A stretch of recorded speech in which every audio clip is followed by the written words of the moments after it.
Boa tarde a todos, sejam bem-vindos ao Alentejo às Quartas, organizado pela Divisão de Conservação da Natureza e Bem-Estar Animal da Comissão de Coordenação e Desenvolvimento Regional do Alentejo.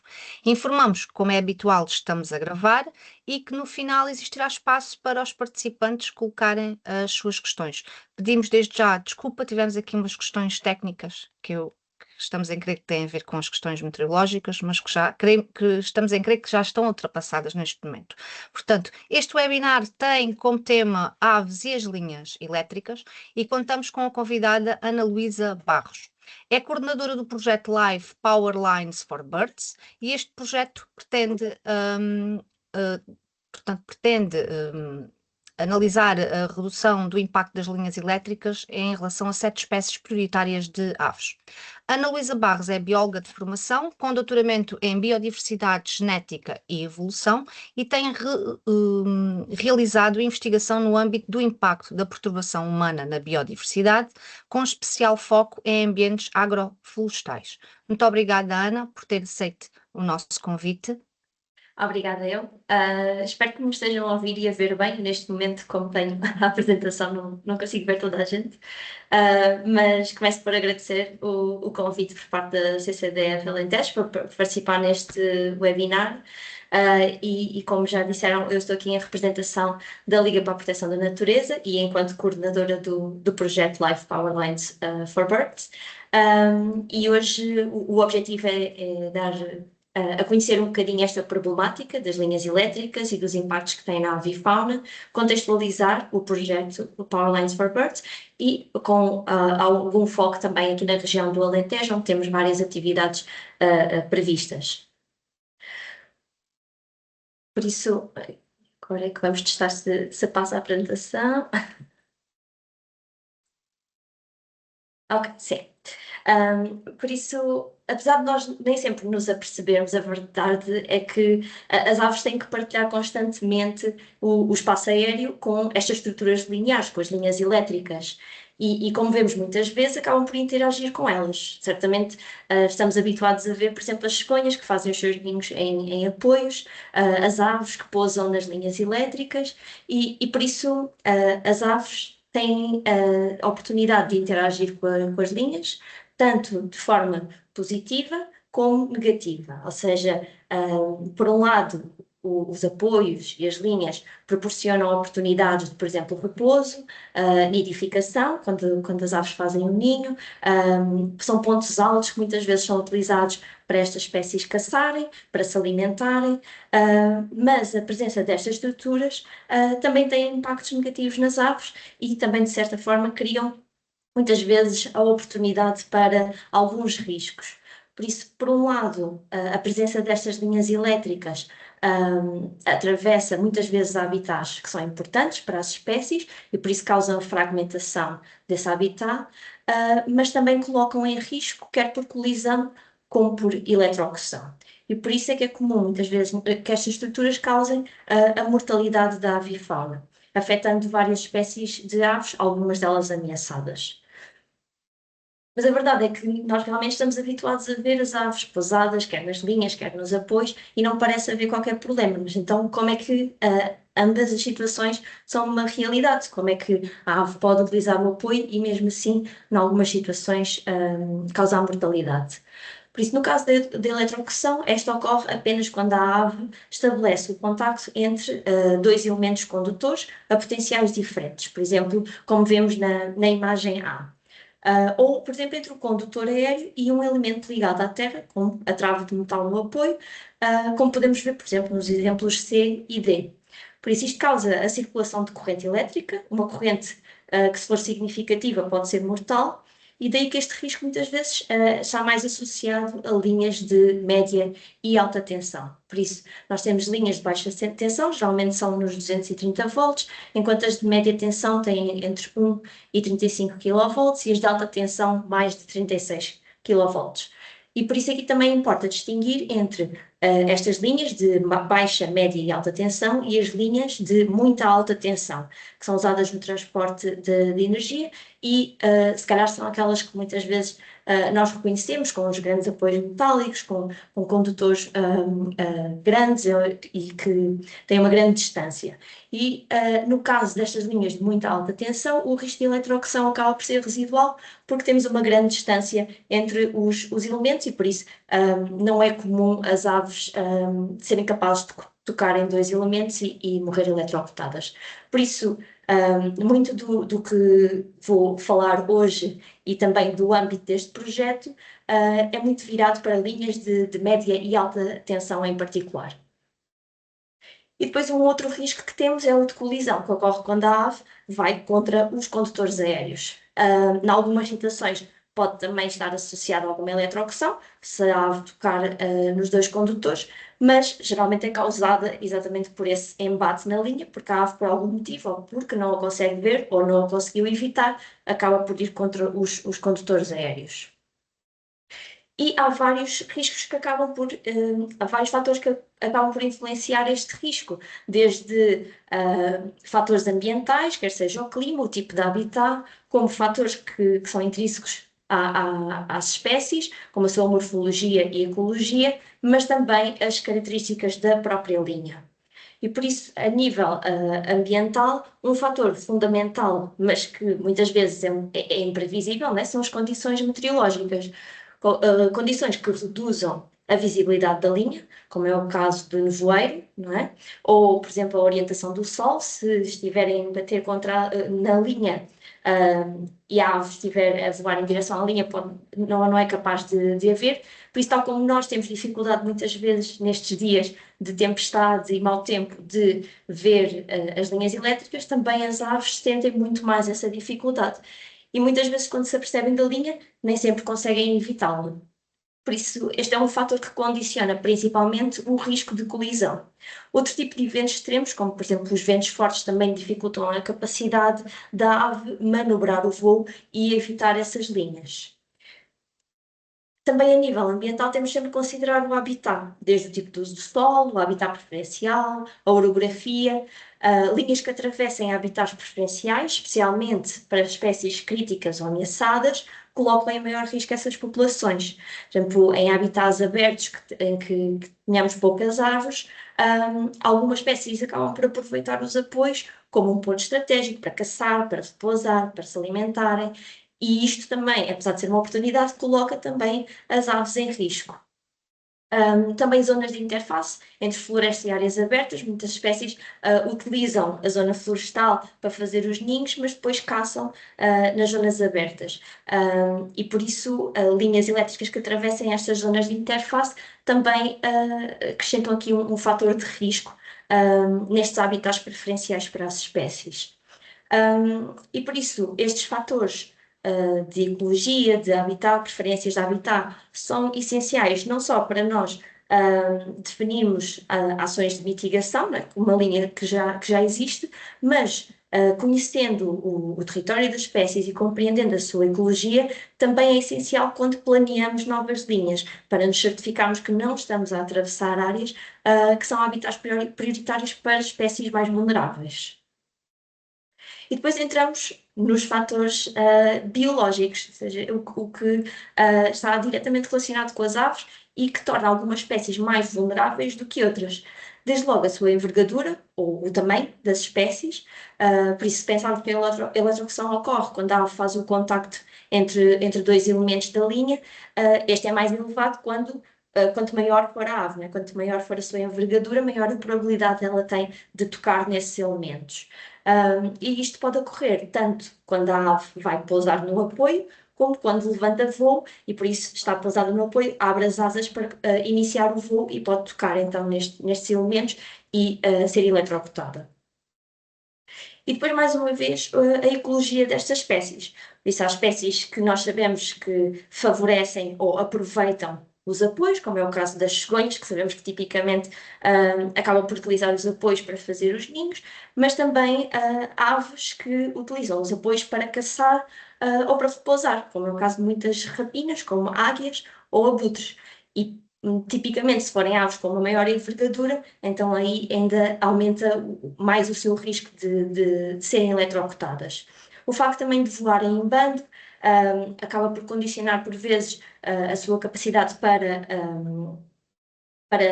evitar a linha elétrica e pode levar a um maior risco de colisão. E sabemos também que ao longo do ano há épocas mais sensíveis, como seja, por exemplo, a migração, em que as espécies acabam por estar mais expostas a estes riscos. Ainda quando estamos a falar das aves em particular, a sua visão, como sabemos, é bastante diferente da nossa. Por isso, as aves têm os olhos posicionados na lateral, não é? Não é como os humanos. E aqui, por exemplo, temos uma imagem que mostra isto claramente. E por isso, as aves tipicamente têm uma fraca acuidade frontal. E por isso têm dificuldade em percepcionar a linha à sua frente quando estão a voar. Neste esquema, por exemplo, podemos ver claramente que esta zona de sobreposição em frente é muito maior nos humanos, devido a esse posicionamento dos olhos, do que nas aves. E isto também varia entre espécies, por isso algumas espécies têm maior dificuldade em ver a linha do que outras, mas certamente as aves em geral têm dificuldade em observar as linhas. E também temos a questão do bico, claramente criar ali uma zona onde a ave não, é quase cega, não é? Diretamente à sua frente. E por isso, isto torna as aves vulneráveis principalmente à colisão, porque não se apercebem deste obstáculo e depois de se aperceberem, têm que ser capazes também de manobrar o voo e de evitar.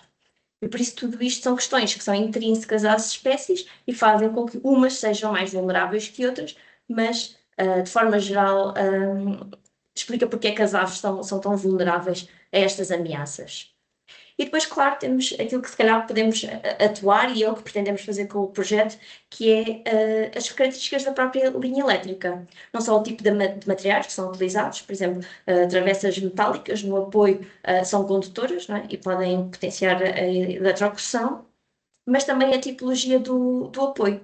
Por isso, quando nós temos, por exemplo, isoladores rígidos verticais, que é como podemos ver aqui na imagem, esta imagem mais à esquerda, ou por exemplo no esquema aqui, este esquema B, que mostra uma situação em que os condutores passam por cima dos isoladores. Isto significa que quando a ave vai pousar no apoio, estes elementos estão facilmente expostos para a ave tocar nos condutores. No entanto, se temos outras tipologias de apoio, por exemplo, em que os condutores estão em suspensão, como este caso aqui, ao lado, também do lado esquerdo, ou este esquema A, não é? Em que os condutores passam por baixo do apoio da trave, e então a ave, quando pousa, tem menor probabilidade de tocar nestes condutores. Por isso, estas diferentes tipologias, e como vamos ver, existe uma grande variedade de tipologias de apoio, e certamente depois da apresentação, quando andarem na rua, vão-se aperceber da variedade de tipologias que existem, também condicionam o nível de risco que há para as aves. E há vários tipos de estruturas que acabam por ser mais perigosos, como por exemplo os arcos ou os seccionadores. Aqui nesta imagem podemos ver estes arcos que, se estando desprotegidos, também são um foco onde pode ocorrer a eletrocução destas aves quando se aproximam do apoio. E por isso, compreender todas estas nuances da linha elétrica também nos ajuda a definir uma estratégia em termos das linhas e das correções ou das medidas de mitigação que podem ser aplicadas em cada situação. E esta problemática da avifauna e das linhas elétricas realmente já vem a ser estudada há algum tempo, já sabemos bastante sobre o impacto que estas linhas têm, mas, no entanto, os primeiros estudos surgiram apenas na década de 80, 90, principalmente dos Estados Unidos, onde surgiram as primeiras evidências, mas também na Europa se começou a investigar qual seria o impacto nas populações de aves. Em Portugal, o primeiro encontro sobre esta temática foi em 1999 e no decorrer deste encontro formou-se então um grupo de trabalho que estava direcionado para trabalhar estas temáticas relacionadas com a avifauna. Seguiram-se depois vários projetos, temos aqui alguns exemplos, com destaque para a formação da Comissão Técnica de Acompanhamento das Linhas Elétricas e Aves, a CTALEA, que atualmente é formada por três ONGs, a LPN, a SPEA, a Quercus, e tem ainda a participação do ICNF e da Redes, como o operador da rede de distribuição de energia elétrica, por isso estamos aqui a falar de baixa, média e alta tensão. Por isso, o ano passado, esta comissão celebrou 20 anos. Está agora em vigor o protocolo Avifauna 10 e entre as várias problemáticas que são trabalhadas nesta comissão, a mitigação das linhas elétricas para a avifauna é um ponto-chave. E por isso várias linhas ao longo dos anos têm sido corrigidas no âmbito deste protocolo, mas também dos vários projetos que podemos ver aqui neste cronograma. Por isso, a colaboração entre os vários parceiros tem permitido discutir e encontrar soluções para esta e outras problemáticas relacionadas com a avifauna. Tem dado a oportunidade para propor e testar novas soluções e trabalhar assuntos relacionados com a eficácia da mitigação destes impactos, mas também constrangimentos técnicos na sua implementação. E por isso tem sido realmente um fórum onde se tem avançado muito em termos da mitigação do impacto das linhas elétricas. E é no seguimento de todo este trabalho e dos vários projetos que têm sido implementados que surge agora o projeto Life Power Lines for Birds, em que a LPN é coordenadora, tem como parceiros três ONGs e o operador da rede elétrica é a Redes, mas já vamos ver com mais detalhe. Por isso, o projeto teve início em 2023, estará a decorrer até abril de 2027, tem um orçamento superior a 5 milhões de euros e é comparticipado pela União Europeia. Por isso, este é um projeto LIFE, faz parte do programa LIFE, que é um instrumento financeiro criado pelo Conselho das Comunidades Europeias e que tem vindo a apoiar vários projetos na área de ambiente, inclusive em Portugal já temos ouvido falar de vários projetos LIFE que têm sido implementados e com sucesso. Como vemos, o programa da LIFE tem vários âmbitos, sendo que o Power Lines for Birds faz parte dos projetos de natureza e biodiversidade, porque visa exatamente a conservação de espécies de aves ameaçadas. Por isso, como vos dizia, um fator importante neste projeto é realmente a parceria, quer entre ONGs como com o operador da rede elétrica. Temos aqui em Portugal a participação da LPN, da SPE e da Quercus, e em Espanha da SEO, da Sociedade Espanhola de Ornitologia. Por isso, como veem, este é um projeto a nível da Península Ibérica e tem intervenção em ambos os países. Apesar de não ser parceiro, aqui o ICNF também desempenha um papel importante ao colaborar neste projeto. Em termos das áreas de intervenção, como podem ver, tem uma abrangência muito, muito grande, principalmente no nosso país temos 14 zonas de proteção especial, de norte a sul do país, e em Espanha temos 9 áreas. Maioritariamente, estas ZPEs são áreas fronteiriças e que têm uma elevada importância para as espécies-alvo deste projeto. Só para clarificamos aqui o que é uma zona de proteção especial. São áreas classificadas, fazem parte da Rede Natura 2000, que é uma rede ecológica ao nível da União Europeia, e são áreas classificadas no âmbito da Diretiva Aves, e depois a Diretiva Habitats tem também algumas áreas classificadas, mas que esta rede, o objetivo é proteger áreas importantes para as aves e a conservação de habitats prioritários ao nível da União Europeia. Por isso aqui o âmbito deste projeto é ao nível das zonas de proteção especial. E vimos o mapa de todas estas áreas, e agora só dar aqui um bocadinho de atenção à zona do Alentejo, porque como podem ver, temos a maior parte das GPEs realmente são nesta região, porque são áreas com elevada importância para as espécies-alvo do projeto, para as espécies-alvo do projeto. E como podem ver, mesmo no Alentejo temos uma grande variedade de habitats, de paisagens, desde a zona da costa sudoeste, que é um importante corredor migratório para várias espécies de aves, até, por exemplo, aqui ao meu lado em Castro Verde, em que temos as estepes cerealíferas com espécies também prioritárias de conservação, E por isso todas estas 23 áreas foram selecionadas porque são importantes para a conservação das 7 espécies-alvo do projeto, que, e agora passo a apresentá-las, são o britânico, ou abutre do Egito, o cisão, a abetarda, o rolheiro, o abutre preto, a águia imperial ibérica e o tartaranhão caçador. Por isso, estas são todas espécies ameaçadas, para as quais a conservação é definitivamente uma prioridade e que são vulneráveis à mortalidade por interação com as linhas elétricas. Não sei se estas espécies, se calhar, se são familiares de todos, mas vou só introduzi-las um bocadinho, até porque perceber a sua ecologia também nos ajuda a perceber porque é que este risco de interação com as linhas elétricas é elevado. Por isso, o abutre do Egito é o abutre mais pequeno de Portugal, é uma espécie emblemática, principalmente no Nordeste transmontano, e entre as várias áreas de intervenção do projeto em Portugal, o britânico é o único que não ocorre nas ZPs do Alentejo, ou não nidifica nestas ZPs. Distingue-se facilmente pela sua plumagem branca, a face amarela, como podemos ver facilmente nas fotografias. É uma espécie migradora e geralmente é observada no nosso país apenas entre março e setembro, na altura da nidificação.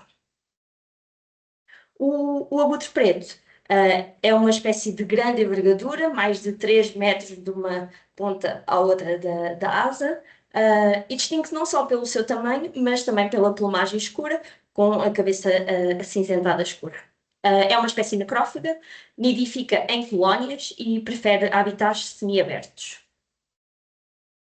A águia imperial ibérica é uma espécie que é endémica da Península Ibérica. É também uma grande rapina, com quase 2 metros de envergadura. É uma espécie territorial, que prefere áreas de montado e matagal mediterrâneo e alimenta-se principalmente de coelho bravo. E por isso caça no habitat preferencial desta espécie, que geralmente é na interface entre matos e prados abertos. Ao longo da sua vida, a plumagem passa por 6 fases distintas, desde juvenil até o adulto, o que às vezes pode dificultar um bocadinho a sua identificação. A abetarda é uma ave estepária, é a voadora mais pesada da Europa, com quase 16 quilos, e é claramente uma espécie emblemática das planícies alentejanas. Para quem ainda não a conheceu, certamente acho que está na altura de vir a Castro Verde tentar fazer uma observação. É uma espécie residente, prefere habitats abertos de cultura cerealífera extensiva. E, à semelhança da abetarda, temos o cisão, que também é uma espécie muito típica das planícies alentejanas, e que prefere habitats agrícolas. Os machos distinguem-se facilmente pelo seu colar preto e branco, e quando voam, como têm umas penas ligeiramente mais curtas nas suas asas, produzem um silvo muito característico quando voam. O tartaranhão caçador, ou a águia caçadeira, é uma rapina migradora. Podemos observá-la entre março e setembro, e o macho distingue-se pela sua barra preta transversal nas asas. Tem preferência por áreas abertas e nidifica no solo, o que o torna vulnerável. O rolheiro é uma ave migradora, é uma ave muito colorida que se pode observar no nosso país entre abril e agosto. Alimenta-se normalmente de escaravelhos e gafanhotos e prefere zonas abertas com árvores dispersas. Nidifica quer nas cavidades, nas árvores, nos postes e aproveita os buracos em ruínas para fazer os seus ninhos.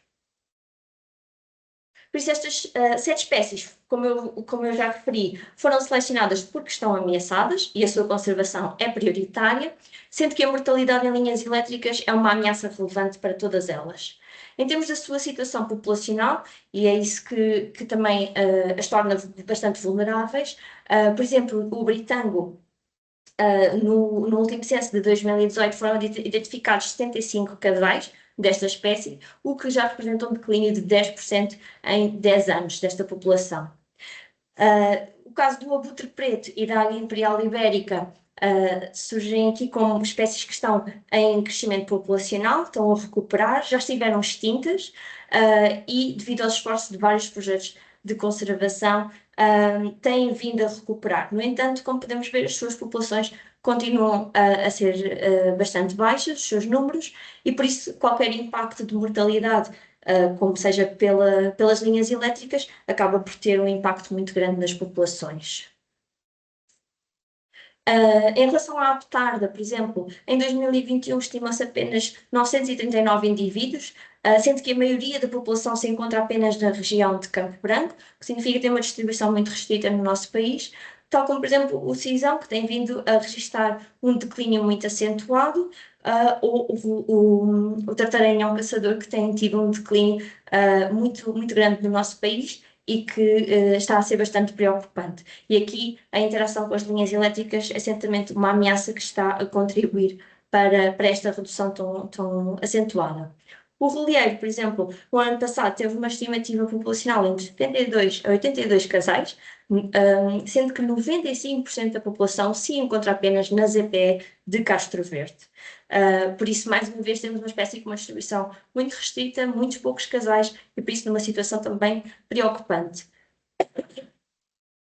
Aqui, no mundo então das linhas elétricas, importa perceber como é que a ecologia e a situação populacional destas espécies as torna vulneráveis a estes dois riscos das linhas elétricas, a colisão e a eletrocução.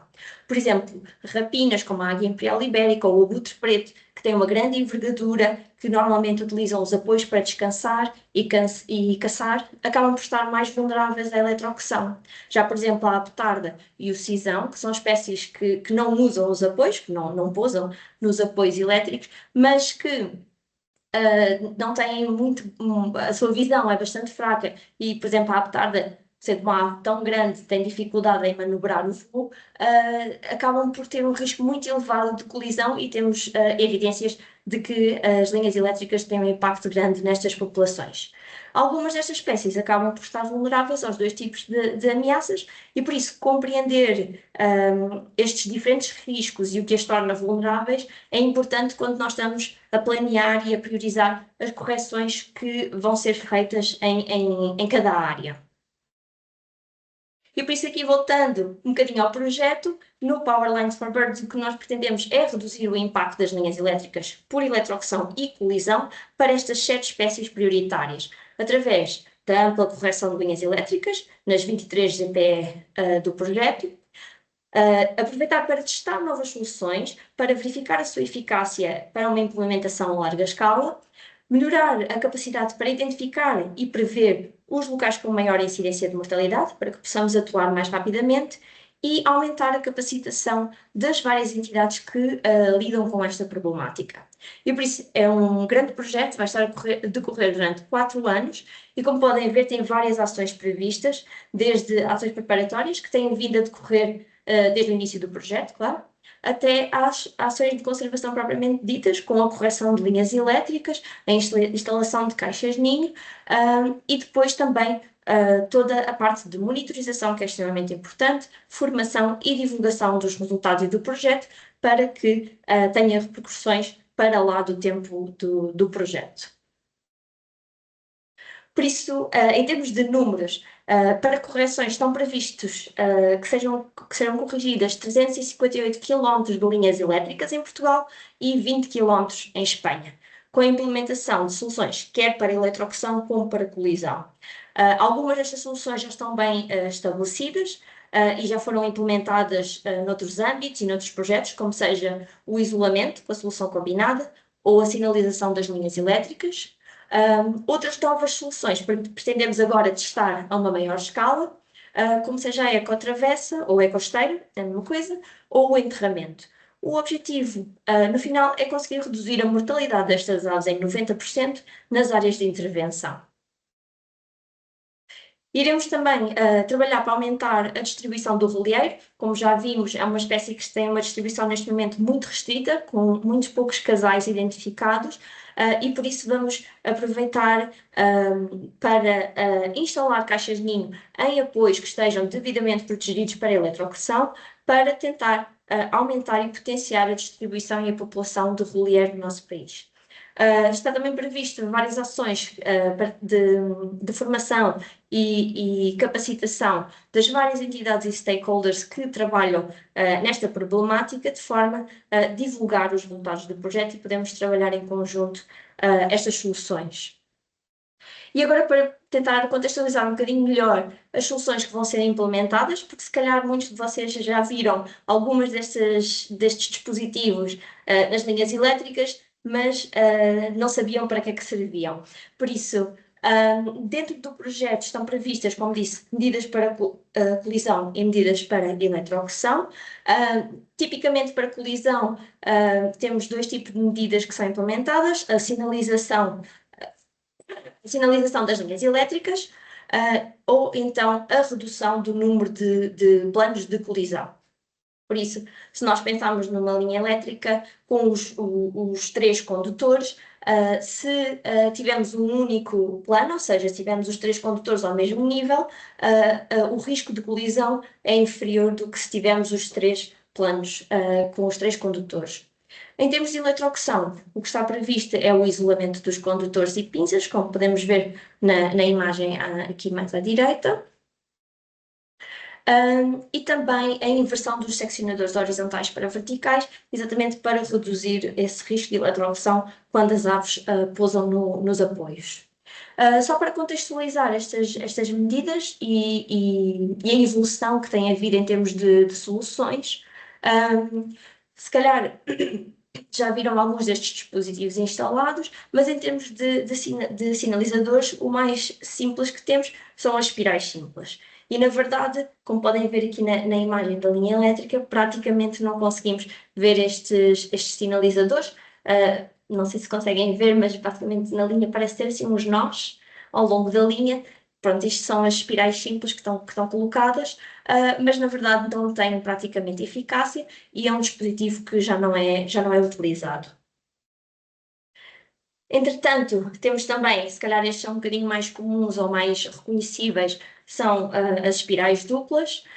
Apesar de serem um pouco maiores, mais visíveis, não nos podemos esquecer que a nossa visão não é a visão das aves e por isso, na verdade, a sua eficácia continua a ser bastante baixa, especialmente para aves estepárias, como é o caso de algumas das espécies alvo deste projeto. E por isso, na verdade, no Power Lines for Birds, o que vamos fazer é sinalizar estas linhas com dois tipos de dispositivos, em fita e os rotativos. Isso, aqui temos a fita preta e temos aqui os rotativos.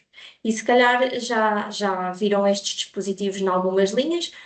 Aqui, certamente, na região do Alentejo, temos várias linhas corrigidas ou sinalizadas com este tipo de dispositivos. E especialmente os rotativos, se já os viram, eles mexem-se muito e giram com o vento, e por isso funcionam não só, provavelmente, a nível visual, para alertar que está ali um obstáculo, mas também em termos do barulho que produzem. Para a eletrocução, tipicamente o que é feito é o isolamento dos condutores junto ao apoio, que é onde as aves pousam. Aqui temos um exemplo de um dispositivo que era utilizado e que era bastante eficaz para reduzir a mortalidade.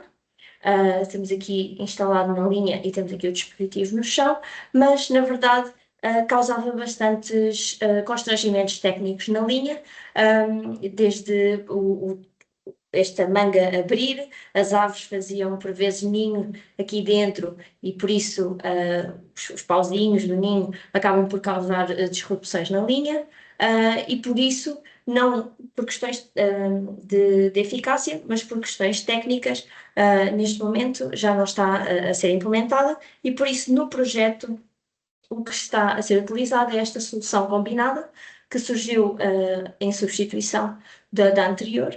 Chama-se solução combinada porque tem o enfitamento da linha e depois tem uma manga protetora por cima. Tipicamente, esta manga tem uma extensão de 1,2 metros.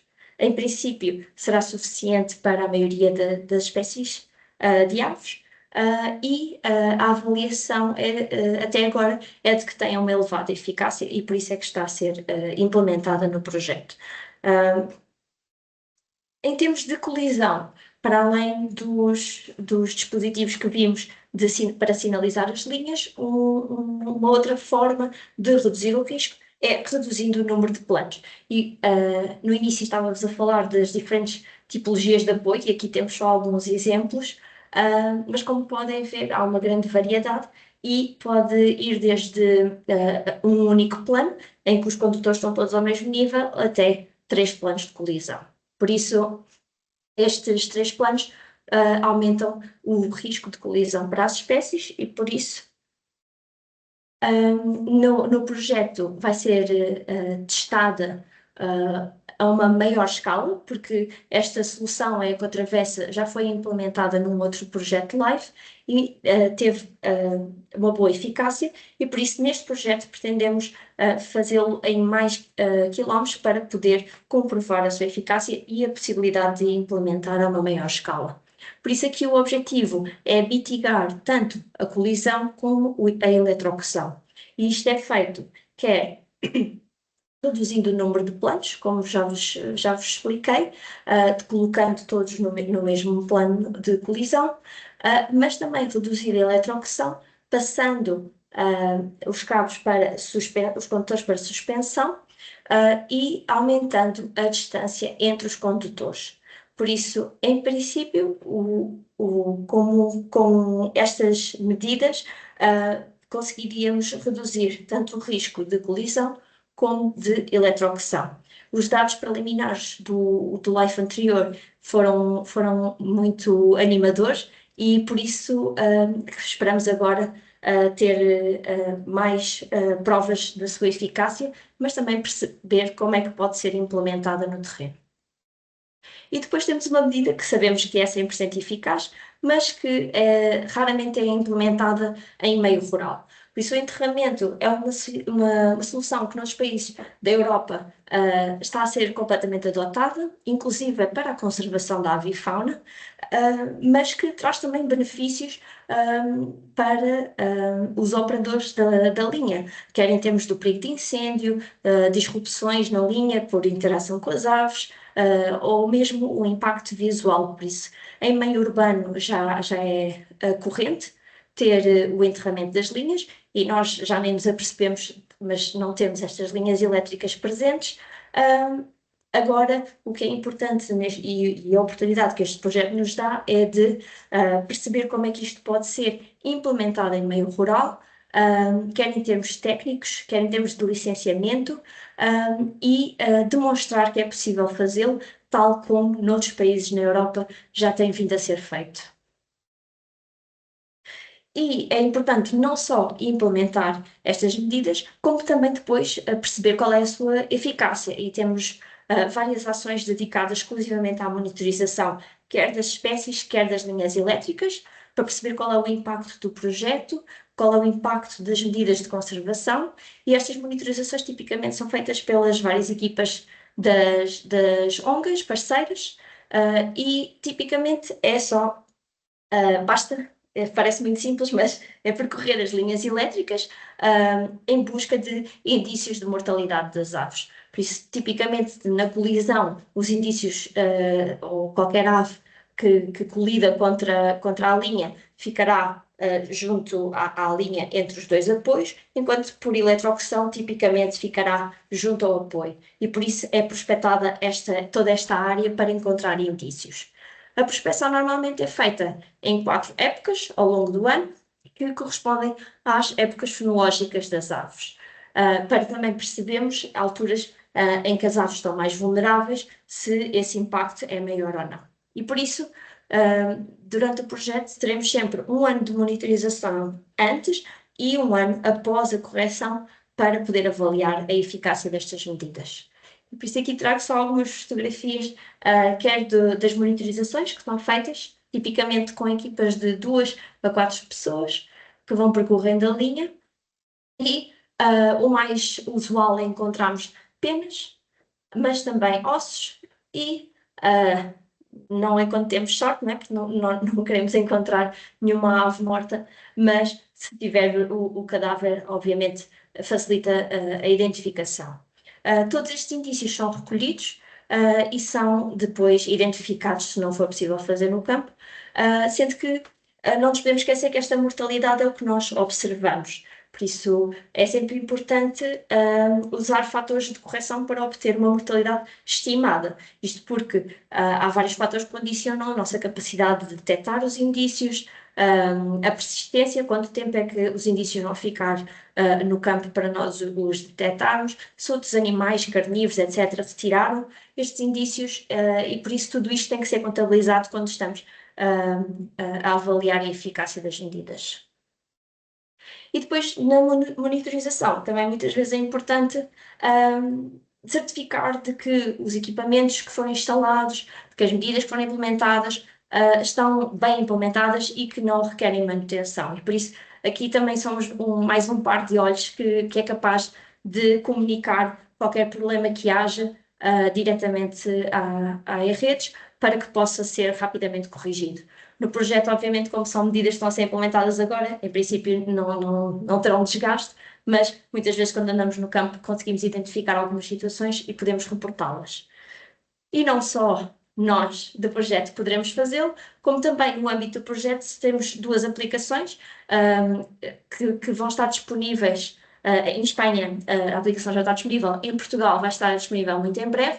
Na verdade, a aplicação já existe, que é o Balcão Digital da redes, e vai incorporar agora um módulo da avifauna, onde qualquer pessoa pode reportar mortalidade que encontra nas linhas elétricas. Por isso, não só o público, mas também qualquer entidade ou trabalhador que com regularidade tenha que visitar as linhas, que encontre mortalidade e que possa fazê-lo o mais rapidamente possível para que nós possamos processar esses dados e identificar rapidamente pontos de mortalidade elevada que têm que ser corrigidos.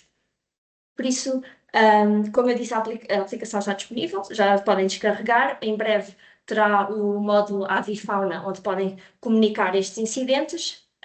E no âmbito do projeto teremos também informações para termos uma maior utilização da aplicação e termos cada vez mais dados para fazer esta avaliação das linhas elétricas. E por isso, para concluir, deixo-vos só o que é para nós os indicadores deste projeto, desde quilómetros de linhas elétricas que serão corrigidos, desde a redução da mortalidade que nós pretendemos atingir, e por isso tudo isto são indicadores, entre estes e muitos outros, que vamos avaliando ao longo do projeto. E por isso só me resta pedir que continuem a acompanhar o projeto. Por isso aqui têm o link para o site, ou podem usar, por exemplo, o QR Code para aceder ao nosso site, onde vamos sempre divulgar notícias sobre o projeto, os resultados do projeto, formações que estejam a acontecer, podem sempre consultar o nosso website e manter-se a par das nossas atividades. E por isso, muito obrigada pela vossa atenção e interesse. Espero que tenham gostado. Pronto, aqui tenho estado a falar sozinha, mas certamente tenho muita gente do outro lado e por isso estou disponível para perguntas. Muito obrigada, Ana. Eu vou só aqui dar aqui, já temos aqui uma questão aqui no bate-papo, dizer-vos que eu vou abrir aqui a possibilidade de colocarem as questões de forma oral. Ana, se quiser deixar de partilhar aqui É isso. a sua Ok, já apresentação. está. Já consegui. Então, eu começo por ler aqui a intervenção aqui do Gonçalo Elias, que agradece aqui a apresentação. Gostava de deixar uma nota e colocar uma questão. A nota tem a ver com a população de Abutre Preto. De facto, em 2022 haviam 40 casais, mas os dados mais recentes dão conta de 108 a 116 casais em 2024. A fonte destes números é a VCF. A questão tem a ver com o enquadramento legal relacionado com estas situações causadoras de mortalidade. Sei que no caso de novos projetos, muitas vezes a APA obriga a monitorizar durante 3 anos, mas depois essa monitorização termina. Além disso, tenho a ideia que há diversas linhas que atravessam zonas de elevada densidade de aves, mas, como são mais antigas, não são alvo de qualquer monitorização. Pelo que eu sou, o impacto é desconhecido. Assim, a minha questão é esta: existe algum diploma legal que obrigue a realizar monitorização de linhas? Não, eu não tenho conhecimento. Eu sei que, por exemplo, em Espanha, realmente essa quer dizer framework, mas não é em português, mas portanto a parte legal realmente responsabiliza muito mais estas operadoras para situações de mortalidade e por isso também aqui tem muito interesse, nós podemos trabalhar com o caso espanhol e podemos aprender do que está a ser feito lá, mas realmente em Portugal há aqui uma falta de legislação, se bem que, lá está, este trabalho que a Redes tem feito já com muitos anos, não só neste projeto, em vários projetos, mas também junto da Cataleia, tem sido importante para tentar mitigar estes impactos. Certamente não é suficiente, porque nós temos muitos e muitos quilómetros de linhas elétricas e nós não conseguimos monitorizar todas as linhas, por isso é que também temos alguma esperança que com a aplicação e com ter mais pessoas envolvidas em poder comunicar e reportar estas situações, nós também consigamos atuar mais rapidamente e trabalhar junto do operador para mitigar estas linhas elétricas. Mas sim, certamente era preciso um pouco mais a nível legal, sim, para responsabilizar e se calhar ser mais eficaz em muitas destas linhas elétricas. Muito obrigada, Ana, e obrigada, Gonçalo. Dizer-vos que já têm a possibilidade de colocar a mão no ar e de colocar as vossas questões de forma oral, ligando o micro e ligando a câmara. Temos aqui mais uma questão no bate-papo. Eneia Salvador pergunta: por acaso fazem avaliações de impacto indireto e costumam incluir o fator ocupação de solo nas avaliações de impacto? De impacto, não, mas quando nós fazemos a seleção das linhas elétricas para correção, nós utilizamos a informação de vários fatores, nomeadamente o uso do sol. E por isso esse é um fator crítico que nós avaliamos quando estamos a selecionar as linhas e a propor linhas para correção, quer no âmbito deste projeto, quer noutras situações em que colaboramos com as redes.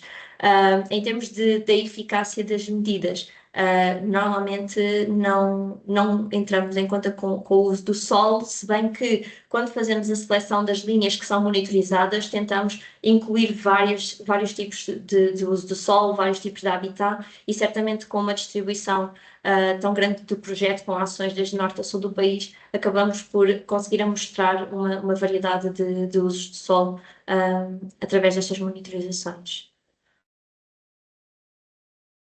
Obrigada, Ana, obrigada, Eneia. Uma pergunta que, entretanto, aqui com as questões técnicas, eu não sei se a Ana mencionou na apresentação, e peço desculpa se eu tiver mencionado. Portanto, o projeto começou em que ano? Em 2023. E em que fase, em que etapa é que está neste momento? Por isso, neste momento, nós iniciamos correções em linhas elétricas em 2023, mas a maioria das correções foram implementadas em 2024, sendo que as correções foram maioritariamente com a solução combinada para eletrocução e sinalizadores nas linhas elétricas para colisão. Neste momento, em 2025, vamos começar a implementar aquelas novas soluções, a ecotravessa e enterramento, e por isso já temos bastantes quilómetros feitos em 2024, mas realmente para atingir os 358, ainda temos bastantes quilómetros pela frente. Então vou continuar as medidas corretivas até mais ou menos em que ano? Por isso, o que está previsto é até final de 2026 ainda estar a implementar correções em linhas elétricas. E neste momento já estão a fazer alguma monitorização dessas correções? Sim, sim. Por isso todas as linhas que estão corrigidas têm sido praticamente todas monitorizadas, pelo menos para termos uma boa amostragem para cada tipologia, para cada solução. Por isso nem sempre é mostrada a linha toda, mas é feita uma boa amostragem de cada solução para podermos avaliar a eficácia. E por isso, desde a proposta de correção de linhas, que tem sido feita a monitorização pré-correção, e agora muitas delas estão a iniciar as monitorizações pós-correção. Obrigada, Ana.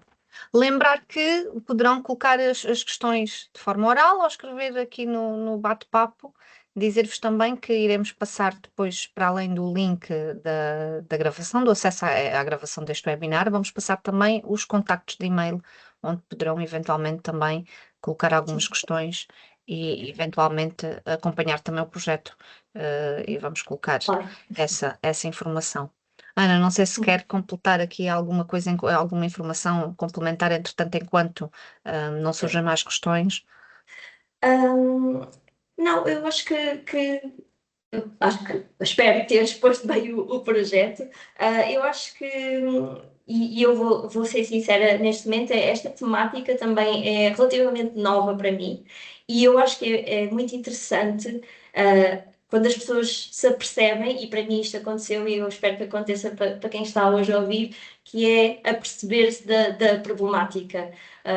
Eu agora não consigo, por exemplo, conduzir e passar por uma linha ou algo do género e não pensar se este apoio é ou não mais perigoso, se está ou não protegido. E eu acho que é importante nós começarmos a olhar para a paisagem de outra forma e começarmos a olhar para o nosso impacto, para também depois podermos contribuir. E por isso também estou à espera que toda a gente possa contribuir neste projeto e que continue a acompanhar e a apoiar os nossos esforços. Por isso.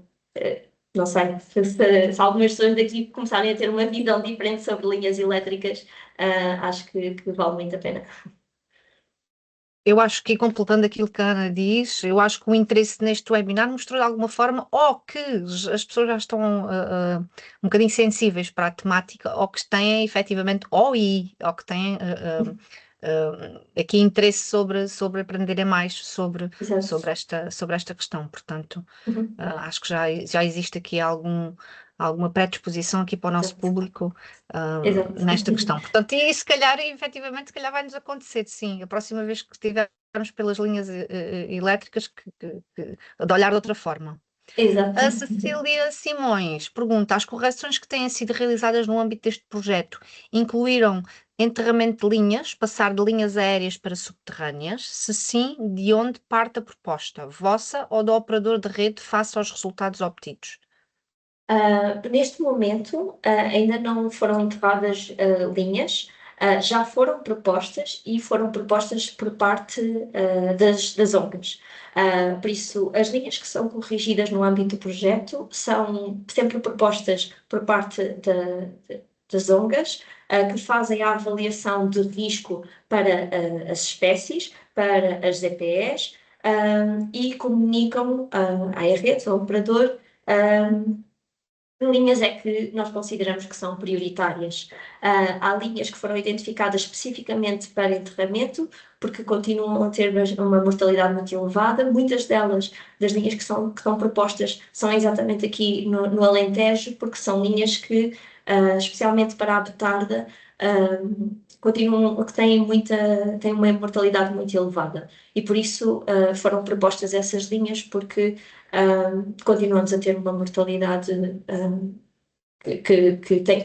temos que basicamente certificar que é 100% eficaz a solução que vamos aplicar, mas a proposta sim parte sempre do nosso lado. Muito boa tarde. Eu chamo-me Susana Augusto, trabalho na CCDR Centro e, por acaso, tenho conhecimento do Plano de Desenvolvimento e Investimento da Rede Nacional de Transporte de Eletricidade, PEDIR de 2025-2034. E, neste momento, está em cima da mesa a avaliação ambiental estratégica, onde já foi entregue o relatório de fatores críticos de decisão e onde estão mencionados alguns indicadores relativamente aqui à monitorização da avifauna.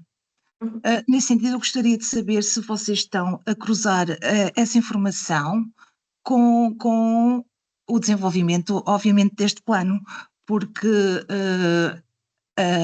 a E-Redes, portanto, também propõe uma série de minimização desses impactos e também se compromete a efetuar uma série de situações que a doutora ainda agora mencionou relativamente aos impactos negativos sobre a avifauna. E acho que era de extrema importância, uma vez que está a avaliação ambiental estratégica a decorrer, como é que se poderia, incentivar e reiterar essa necessidade. Aqui estamos a falar de linhas novas, certo? Sim, não, elas são linhas novas e recuperação de outras, ou seja, Sim. recuperação ou relocalização.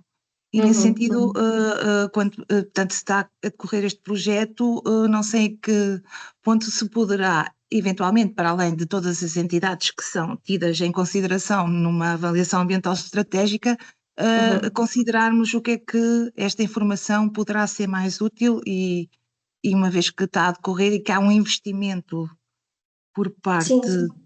Exato. O que é que se Sim, poderia. claro, faz todo sentido.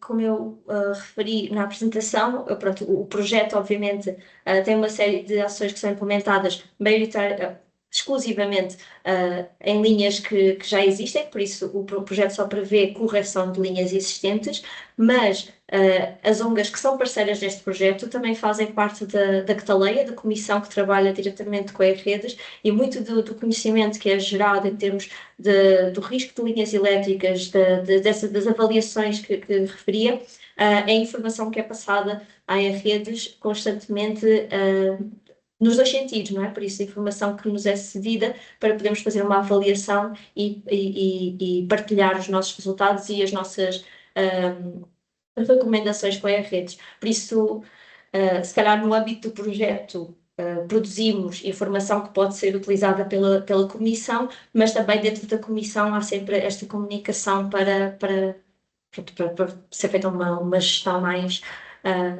com um olhar também na avifauna. Muito bem. E como especialista em avifauna, quais eram os indicadores que achava relevantes na avaliação ambiental estratégica? Há alguns indicadores que pudessem monitorizar, de certa forma, estes impactos? Para monitorizar os Nomeadamente, impactos por das exemplo, linhas.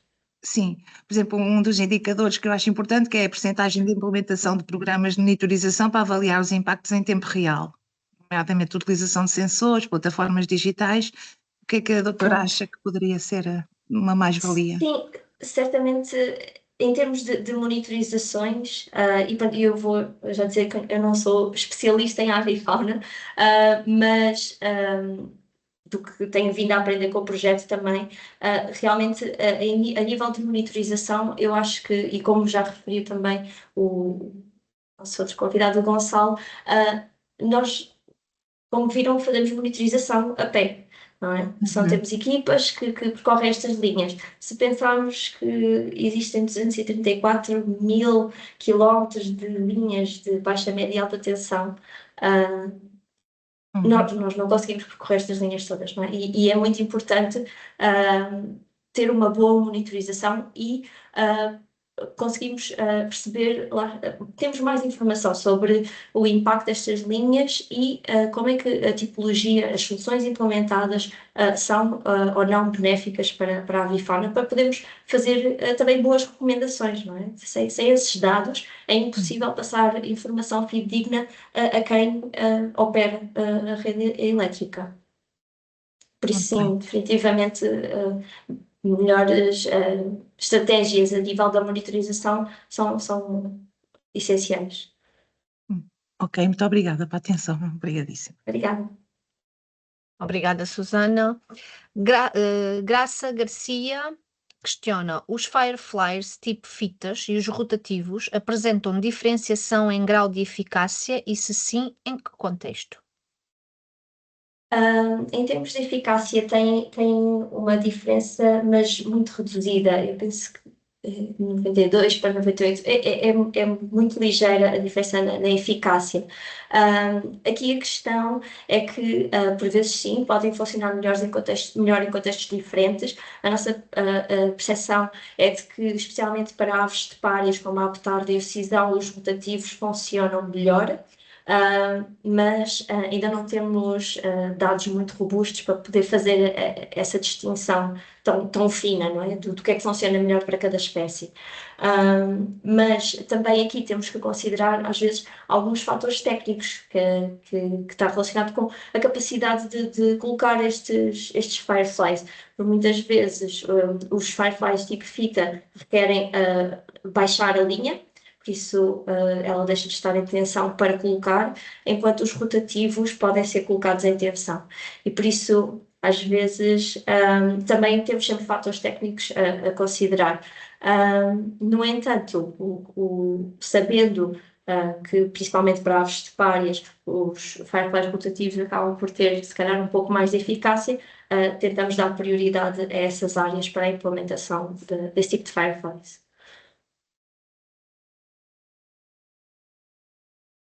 Maria Direito, das áreas de intervenção mencionadas, apenas abrange a região centro, o Vale do Águeda, certo? Na região centro, nós temos a ZPE do Tejo Internacional e temos Campo Maior, temos algumas ZPEs, mas sim, temos maioritariamente vários ZPEs na região do Alentejo, como eu referi, mas também ali no centro, principalmente para abutre preto, para águia imperial, temos ZPEs que são importantes para estas espécies. Luísa pergunta: gostaria de perguntar se para o projeto vocês terão em conta o impacto ambiental que o enterramento das linhas pode ter, nomeadamente na vegetação. Pronto, realmente essa é uma questão que nós desconhecemos. Eu penso que muito do que podemos aprender pode ser de outros projetos de outros países, onde já é mais comum o enterramento, principalmente em zonas rurais, né? Mas no projeto não temos nenhuma ação prevista. Sabemos que sim, que seria importante avaliar, mas penso que será feito maioritariamente por trabalho com outros projetos, com outros países e temos feito muita troca de informação, nomeadamente a nível técnico, sobre como fazer este enterramento e também certamente vamos fazê-lo em termos dos impactos que podem ter a outros níveis que não a avifauna, não é?